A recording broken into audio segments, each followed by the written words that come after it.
Hello everyone, welcome to online target study channel. Friends, आज मैं आप सबके सामने हिंदी व्याकरण शिक्षण शास्त्र से संबंधित मोस्ट इम्पॉर्टेंट क्वेश्चन सीरीज लेकर आई हूँ। जो क्वेश्चन आपके आने वाले 5 जुलाई सीटेट एग्ज़ाम के लिए काफ़ी इम्पॉर्टेंट है और ये सारे क्वेश्चन सिलेक्टेड हैं जो आपके एग्ज़ाम में आ सकते हैं। इसलिए इस वीडियो को अंत तक देखिएगा और अगर ये वीडियो आपको अच्छी लगे, हेल्पफुल लगे तो इस वीडियो को लाइक, शेयर एंड सब्सक्राइब कीजिएगा। तो चलिए शुरू करते हैं आज के हमारे फर्स्ट क्वेश्चन से। आज का हमारा पहला क्वेश्चन है, अर्धस्वर है। ऑप्शन है य, व, ई, उ, री, री और सा। तो जो अर्धस्वर होता है वो हो जाएगा य और व। य और व अर्धस्वर कहलाते हैं। नेक्स्ट है, एक बार कही बात को दोहराते रहना वाक्यांश के लिए एक शब्द है। ऑप्शन है आगार, प्रकथन, पृष्ठपेषण, प्रस्तावना। तो एक बार अगर किसी बात को कहा जाता है और उसे दोहराया जाता है तो उस वाक्यांश को पृष्ठपेषण कहा जाता है। थर्ड ऑप्शन सही हो जाएगा, उस वाक्य को पृष्ठपेषण कहा जाता है। नेक्स्ट है, बुद्धिहीन शब्द व्याकरण की दृष्टि से किस संवर्ग में आते हैं। ऑप्शन है संज्ञा, विशेषण, सर्वनाम, क्रिया। तो जो बुद्धि शब्द है वो संज्ञा है और उसमें जो हीन शब्द लग गया है तो उसकी विशेषता बतला रहा है। तो बुद्धिहीन शब्द हो जाएगा विशेषण। सेकेंड ऑप्शन सही हो जाएगा, बुद्धिहीन शब्द जो है उससे ये शब्द विशेषण कहलाता है। नेक्स्ट है, छत से ईंट गिरी वाक्य में कौन सा कारक है। ऑप्शन है संबंध, अधिकरण, आपादान, संप्रदान। तो छत से ईंट गिरी यानी छत से ईंट अलग हो चुका है तो ये शब्द जो है ये आपादान कहलाएगा। थर्ड ऑप्शन सही हो जाएगा। महोर्मी का संधि विच्छेद है। ऑप्शन है महत्तधन ऊर्मी, महाधन ऊर्मी, महत्तधन मर्मी तथा महाधन ऊर्मी। तो महोर्मी जो शब्द है इसका संधि विच्छेद हो जाएगा महाधन ऊर्मी। फोर्थ ऑप्शन सही हो जाएगा, महाधन ऊर्मी जो शब्द है वो महोर्मी का संधि विच्छेद होता है। नेक्स्ट है, समष्टि का विपरीतार्थक शब्द है। ऑप्शन है विशिष्ट, अशिष्ट, व्यष्टि, अपुष्टि। जो समष्टि शब्द जो है इसका विपरीतार्थक शब्द हो जाएगा व्यष्टि।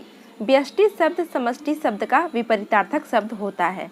नेक्स्ट क्वेश्चन है, निम्नलिखित में से पुल्लिंग शब्द कौन सा है। ऑप्शन है नदी, इलायची, पानी, प्यास। तो प्यास शब्द, इलायची शब्द और नदी ये तीनों शब्द जो है वो स्त्रीलिंग है, मगर पानी शब्द जो है वो पुल्लिंग शब्द हो जाएगा। थर्ड ऑप्शन सही हो जाएगा, पानी शब्द पुल्लिंग शब्द है। नेक्स्ट है, श्याम धीरे धीरे चलता है। तो इसमें धीरे धीरे शब्द है। ऑप्शन है क्रिया विशेषण, क्रिया विशेषण, इनमें से कोई नहीं। तो श्याम धीरे धीरे चल रहा है। तो ये जो धीरे शब्द है वो क्रिया है और अगर इस शब्द को दोबारा यूज़ किया जाए तो वो विशेषता बतलाएगा। तो धीरे धीरे शब्द जो है वो क्रिया विशेषण कहलाएगा। फोर्थ ऑप्शन सही हो जाएगा। नेक्स्ट है, हरियाली शब्द है। ऑप्शन है जातिवाचक संज्ञा, समूहवाचक संज्ञा, भाववाचक संज्ञा तथा व्यक्तिवाचक संज्ञा। तो हरियाली जो शब्द है वो भाववाचक संज्ञा हो जाएगा, यानी हरियाली जो है ये हरा शब्द की विशेषता भाव दर्शा रहा है, इसीलिए भाववाचक संज्ञा हो जाएगा। नेक्स्ट है, सही वर्तनी क्या है। ऑप्शन है ज्योत्सन, ज्योत्सना, ज्योत्सना तथा ज्योत्सना। तो फोर्थ ऑप्शन इसका सही हो जाएगा। फोर्थ ऑप्शन जो है ज्योत्सना, ये इसका सही उच्चारण हो जाएगा। नेक्स्ट है, निम्नलिखित में भाववाचक संज्ञा नहीं है। ऑप्शन है अफ्रीकी, बचपन, दौड़, चोरी। तो इसमें जो भाववाचक संज्ञा नहीं है वो हो जाएगा अफ्रीकी। अफ्रीकी जो है ये एक देश का नाम है, इसलिए ये भाववाचक संज्ञा नहीं है, मगर बचपन, दौड़, चोरी ये तीनों जो है वो भाववाचक संज्ञा कहलाती है। नेक्स्ट क्वेश्चन है, पूर्व दिशा किसका रूप है। ऑप्शन है जातिवाचक संज्ञा का, व्यक्तिवाचक संज्ञा का, द्रव्यवाचक संज्ञा का तथा भाववाचक संज्ञा का। तो जो पूर्व दिशा है वो व्यक्तिवाचक संज्ञा का रूप है। सेकेंड ऑप्शन सही हो जाएगा, पूर्व दिशा जो है वो व्यक्तिवाचक संज्ञा का रूप है। नेक्स्ट है, निम्न में से शुद्ध वर्तनी वाले शब्द का चयन कीजिए। तो इसमें जो शुद्ध वर्तनी है उसका चयन करना है, तो इसका सेकेंड ऑप्शन सही हो जाएगा उ, ऋण। ये जो शब्द है ये शुद्ध वर्तनी है, मगर ये और ये तीनों शब्द जो है ये गलत है। नेक्स्ट है, निम्न में से शुद्ध वर्तनी वाले शब्द का चयन कीजिए। तो इसमें कौन सा शुद्ध शब्द होगा? फोर्थ ऑप्शन सही हो जाएगा, कैंटीन। कैंटीन जो शब्द है ये सही हो जाएगा, बाकी जो ये तीनों शब्द हैं ये गलत हो जाएगा। नेक्स्ट है, नई सीढ़ी है, यह एक नई सीढ़ी है, इनमें नई शब्द है। ऑप्शन है सर्वनाम, क्रिया विशेषण, क्रिया विशेषण। तो इसमें जो नई शब्द है वो विशेषण हो जाएगा। सीढ़ी की विशेषता बतला रहा है ये सब, इसलिए ये विशेषण हो जाएगा। नेक्स्ट है, घी कौन सी संज्ञा है? ऑप्शन है व्यक्तिवाचक संज्ञा, भाववाचक संज्ञा, जातिवाचक संज्ञा तथा द्रव्यवाचक संज्ञा। तो जो घी शब्द है वो एक तरह का द्रव्यवाचक संज्ञा है। फोर्थ ऑप्शन सही हो जाएगा। नेक्स्ट क्वेश्चन है, मैं तुम्हारे उज्जवल भविष्य की कामना करता हूँ। ऑप्शन है, तो इसका सही शब्द जो होगा वो होगा उज्जवल। सेकंड ऑप्शन सही हो जाएगा, उज्जवल। उज्जवल शब्द जो है ये इस शब्द का सही वर्तनी है। नेक्स्ट है, निम्न में से शुद्ध वर्तनी वाला शब्द का चयन कीजिए। तो इसका शुद्ध वर्तनी कौन सा होगा? इसका राइट आंसर हो जाएगा लुढ़कना। फर्स्ट ऑप्शन सही हो जाएगा, लुढ़कना जो शब्द है वो इसका शुद्ध वर्तनी होगा। नेक्स्ट है, प्रति उपसर्ग से कौन सा शब्द बना है? ऑप्शन है प्रयत्न, प्रबल, प्रत्यक्ष, पराजय। इसका राइट आंसर हो जाएगा प्रत्यक्ष। प्रति जो शब्द है उससे जो उपसर्ग बना है वो हो जाएगा प्रत्यक्ष। नेक्स्ट है, निम्नलिखित में से कौन सा शब्द है जिसमें हरा प्रत्यय नहीं है? ऑप्शन है पनिहारा, किस्मतहारा, लकड़हारा, पालनहारा। तो इसमें जो किस्मतहारा शब्द है वो प्रत्यय नहीं है। बाकी जो ऑप्शन है पनिहारा, लकड़हारा, पालनहारा, ये तीनों शब्द है प्रत्यय, मगर किस्मतहारा शब्द प्रत्यय नहीं है।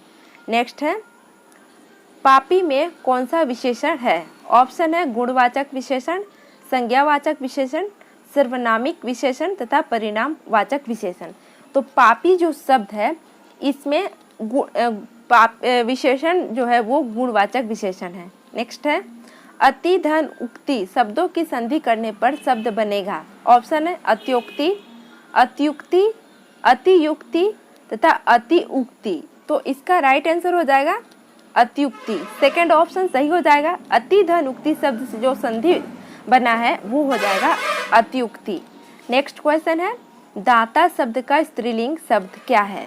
ऑप्शन है दात्र, दाती, दात्री, धात्री। तो इसका राइट आंसर हो जाएगा दात्री। दाता शब्द जो है वो पुल्लिंग शब्द है, तो इसका स्त्रीलिंग रूप होगा दात्री। थर्ड ऑप्शन सही हो जाएगा। नेक्स्ट है, संधि शब्द का सही विलोम है। ऑप्शन है हास, सृष्टि, व्यष्टि, विग्रह। तो जो संधि शब्द है उसका सही विलोम होगा विग्रह, यानी अलग करना। नेक्स्ट है, बहुब्रीहि समास का उदाहरण है। ऑप्शन है त्रिफला, यथासंभव, चक्रधर, कर्म, धर्मवीर।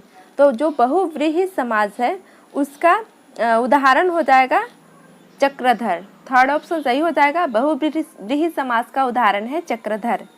नेक्स्ट क्वेश्चन है, निम्न में अशुद्ध शब्द है। ऑप्शन है मैथिली, माननीय, प्रज्वलित, पैतृक।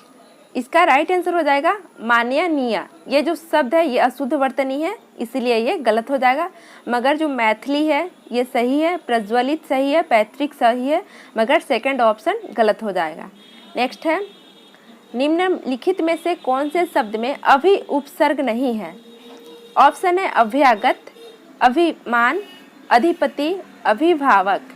तो इसका राइट आंसर हो जाएगा अधिपति। अधिपति जो शब्द है इसमें अभि उपसर्ग नहीं है। नेक्स्ट है, जो क्रिया कर्म का बोध नहीं कराती है उसे कहते हैं। ऑप्शन है अकर्मक क्रिया, प्रेरणार्थक क्रिया, संयुक्त क्रिया तथा सकर्मक क्रिया। तो जो क्रिया कर्म का बोध नहीं कराती है वो अकर्मक क्रिया कहलाती है। अकर्मक क्रिया यानी जो क्रिया किसी कर्म का बोध नहीं कराती है वो अकर्मक क्रिया कहलाती है, और जो क्रिया किसी कर्म का बोध कराती है उसे सकर्मक क्रिया कहा जाता है। नेक्स्ट क्वेश्चन है, शुद्ध शब्द का स्त्रीवाचक बनाने के लिए किस शब्द का प्रयोग होगा? ऑप्शन है इय, ई, आ, इक। तो इसका राइट आंसर हो जाएगा आ। शुद्ध शब्द का स्त्रीवाचक बनाने के लिए आ शब्द का प्रयोग किया जाएगा। नेक्स्ट क्वेश्चन है, लड़का पेड़ से गिरा में कौन सा कारक है? ऑप्शन है संप्रदान कारक, कर्म कारक, अधिकरण कारक तथा अपादान कारक। तो यानी तो लड़का जो है वो पेड़ से गिर चुका है, तो ये हो जाएगा अपादान कारक, यानी पेड़ से गिरकर लड़का अलग हो चुका है, इसीलिए ये शब्द अपादान हो जाएगा। नेक्स्ट है, अभ्यागत शब्द में कौन सा उपसर्ग है? ऑप्शन है अभि, अ, अभ्य, अभ्या। तो इसका राइट आंसर हो जाएगा अभि। अभ्यागत जो शब्द है उसका उपसर्ग हो जाएगा अभ्या। अभी शब्द जो होगा वो अभ्यागत शब्द का उपसर्ग हो जाएगा। नेक्स्ट है, रमणीय में कौन सा प्रत्यय है? ऑप्शन है इया, अनिया, रम तथा निया। तो रमणीय जो शब्द है इसका प्रत्यय हो जाएगा अनिय। सेकेंड ऑप्शन सही हो जाएगा, अनिय जो शब्द है वो रमणीय शब्द का प्रत्यय कहलाएगा। नेक्स्ट है, वाक्य शुद्ध है। ऑप्शन है मोहन और गीता गा रही है, तो ये गलत शब्द है। मोहन और गीता गा रहे हैं, गीता और मोहन गा रहा है, मोहन और गीता गा रही है। तो ये तीनों शब्द जो है ये गलत शब्द है, तो इसका राइट आंसर हो जाएगा मोहन और गीता गा रहे हैं। सेकेंड ऑप्शन सही हो जाएगा। नेक्स्ट है, इन शब्दों में से कौन सा शब्द हिंदी शब्दकोश में सबसे अंत में आएगा? ऑप्शन है क्रम, कृषक, कृषाणु, क्लीव। तो इसका राइट आंसर हो जाएगा क्लीव। क्लीव जो शब्द है वो हिंदी शब्दकोश में सबसे अंत में आता है। नेक्स्ट है, चराचरम जगत में कौन सा समास है? ऑप्शन है तत्पुरुष, बहुब्रीहि, द्वंद्व, कर्मधारय। तो जो चराचरम शब्द है इसमें जो समास है वो हो जाएगा द्वंद्व समास। थर्ड ऑप्शन सही हो जाएगा, चराचरम शब्द द्वंद्व समास कहलाएगा। नेक्स्ट क्वेश्चन है, शब्द का अर्थ स्पष्ट करने हेतु कौन सा तरीका सर्वाधिक उपयुक्त है? ऑप्शन है व्याख्यान, भ्रमण, चित्र निर्माण, वाक्य प्रयोग। तो जो शब्द का अर्थ स्पष्ट किया जाता है उसके हेतु सबसे उपयुक्त तरीका होता है वाक्य का प्रयोग करना। शुद्ध वाक्य का प्रयोग करना चाहिए शब्द का अर्थ स्पष्ट करने के लिए। नेक्स्ट क्वेश्चन है, भाषा शिक्षण की पद्धति नहीं है। ऑप्शन है किंडरगार्टन, अभिक्रमित अनुदेशन, मॉन्टेसरी, डेक्राली। तो भाषा शिक्षण की पद्धति नहीं है वो शब्द हो जाएगा अभिक्रमित अनुदेशन। सेकेंड ऑप्शन सही हो जाएगा। अभिक्रमित अनुदेशन शब्द जो है वो भाषा शिक्षण की पद्धति नहीं कहलाती है, मगर किंडरगार्टन, मॉन्टेसरी, डेक्राली ये तीनों जो पद्धति है ये भाषा शिक्षण की पद्धति कही जाती है। नेक्स्ट क्वेश्चन है, बालक की प्रारंभिक शिक्षा की उसकी मातृभाषा में दी जाए यह मानना है। ऑप्शन है महात्मा गांधी का, मॉन्टेसरी का, फ्रावेल का, किलपैट्रिक का। तो बालक की प्रारंभिक शिक्षा जो है वो उसकी मातृभाषा में दी जाए यह मानना था महात्मा गांधी का। फर्स्ट ऑप्शन सही हो जाएगा। महात्मा गांधी का यह कथन था कि जो बालक होते हैं उनकी प्रारंभिक शिक्षा यानी शुरुआती जो शिक्षा है वो उनकी मातृभाषा में दी जाए। नेक्स्ट है, व्याकरण शिक्षण के लिए उपयुक्त नहीं है। ऑप्शन है आगमन प्रणाली, निगमन प्रणाली, कक्षाभिनय प्रणाली, अव्याकृति प्रणाली। तो व्याकरण शिक्षण जो है उसके लिए उपयुक्त जो प्रणाली नहीं है वो प्रणाली है कक्षाभिनय प्रणाली। थर्ड ऑप्शन सही हो जाएगा। कक्षाभिनय प्रणाली जो है वो व्याकरण शिक्षण के लिए उपयुक्त प्रणाली नहीं है। नेक्स्ट है, आनंद कादम्बनी पत्रिका का प्रकाशन कहाँ से होता है? ऑप्शन है बनारस, मिर्ज़ापुर, इलाहाबाद, लखनऊ। तो आनंद कादम्बिनी जो पत्रिका है उसका प्रकाशन मिर्ज़ापुर में होता है। सेकंड ऑप्शन सही हो जाएगा। नेक्स्ट है, आदिकाल की रचना है। ऑप्शन है अखरावट, दीपशिखा, खुमान रासो, छात्र साल, दशक। तो इसका राइट आंसर हो जाएगा खुमान रासो। खुमान रासो जो है वो आदिकाल की रचना नहीं है, मगर अखरावट, दीपशिखा, छत्रसाल, दशक ये तीनों जो है वो आदिकाल की रचना कही जाती है। नेक्स्ट क्वेश्चन है, हिंदी गद्य शिक्षण की पाठ योजना में उद्देश्य कथन आता है। ऑप्शन है प्रस्तावना प्रश्न के पश्चात, पूर्व ज्ञान के पश्चात, आदर्श वाचन के पश्चात तथा मौन वाचन के पूर्व। तो हिंदी गद्य शिक्षण की जो पाठ योजना होती है उसका जो उसमें जो कथन उद्देश्य आता है वो प्रस्तावना प्रश्न के पश्चात आता है। फर्स्ट ऑप्शन सही हो जाएगा। हिंदी गद्य शिक्षण की पाठ्य योजना में प्रस्तावना प्रश्न के पश्चात उद्देश्य कथन आता है। नेक्स्ट है आचार्य रामचंद्र शुक्ल का निधन संग्रह है। ऑप्शन है माटी का फूल, चिंतामणि, क्षण बोले कण मुस्काए, आलोक पर्व। इसका राइट आंसर हो जाएगा चिंतामणि। चिंतामणि जो है निबंध वो आचार्य रामचंद्र शुक्ल का निबंध संग्रह है। सेकंड ऑप्शन सही हो जाएगा। नेक्स्ट है राष्ट्रवादी कवि रामधारी सिंह दिनकर को उर्वशी के लिए ज्ञानपीठ पुरस्कार किस वर्ष प्रदान किया गया था। ऑप्शन है 1971 में, 1973 में, 1974 में, 1972 में। तो राष्ट्रकवि रामधारी सिंह दिनकर को उर्वशी के लिए ज्ञानपीठ पुरस्कार मिला था 1972 में। फोर्थ ऑप्शन सही हो जाएगा। उन्हें यह पुरस्कार 1972 में उर्वशी के लिए दिया गया था। नेक्स्ट है निरामिष किसे कहते हैं। ऑप्शन है मोक्ष का इच्छुक, रात्रि में विचरण करने वाला, मांस रहित भोजन, मृत्यु का इच्छुक। तो निरामिष जो शब्द है वो हो जाएगा मांस रहित भोजन। थर्ड ऑप्शन सही हो जाएगा। निरामिष शब्द जो होता है उसे मांस रहित भोजन कहा जाता है। नेक्स्ट है सहज शब्द है। ऑप्शन है तत्सम, आगत, तद्भव, देशज। जो सहज शब्द जो है वो एक आगत शब्द है। सेकेंड ऑप्शन सही हो जाएगा। सहज शब्द आगत शब्द है। नेक्स्ट है वनिता का प्रयोग किस अर्थ में होता है। ऑप्शन है स्त्री, जंगल, पुस्तक, व्यवसाय। तो इसका राइट आंसर हो जाएगा स्त्री। वनिता जो शब्द है इसका प्रयोग स्त्री शब्द में होता है, स्त्री के लिए होता है। नेक्स्ट है मुकुंद किसका पर्याय है। ऑप्शन है शिव, सूर्य, विष्णु, कामदेव। तो जो मुकुंद शब्द है वो विष्णु का पर्याय है। थर्ड ऑप्शन सही हो जाएगा। नेक्स्ट है करपट का तद्भव रूप है। ऑप्शन है कपट, कारपेट, कपूर, कपड़ा।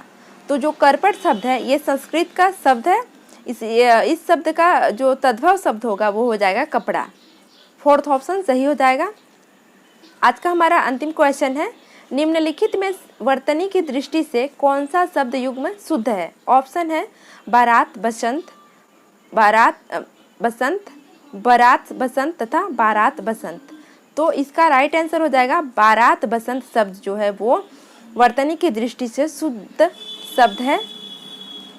तो फ्रेंड्स आई होप ये वीडियो आपको अच्छी लगी होगी। अगर ये वीडियो आपको अच्छी लगी है तो इस वीडियो को लाइक कीजिएगा और साथ में इस चैनल को सब्सक्राइब भी कर लीजिएगा, जिससे आपको आने वाले वीडियोस की नोटिफिकेशन टाइमली मिलती रहे। तो आज के लिए इतना ही। नेक्स्ट वीडियो में फिर से मिलेंगे, तब तक के लिए गुड बाय।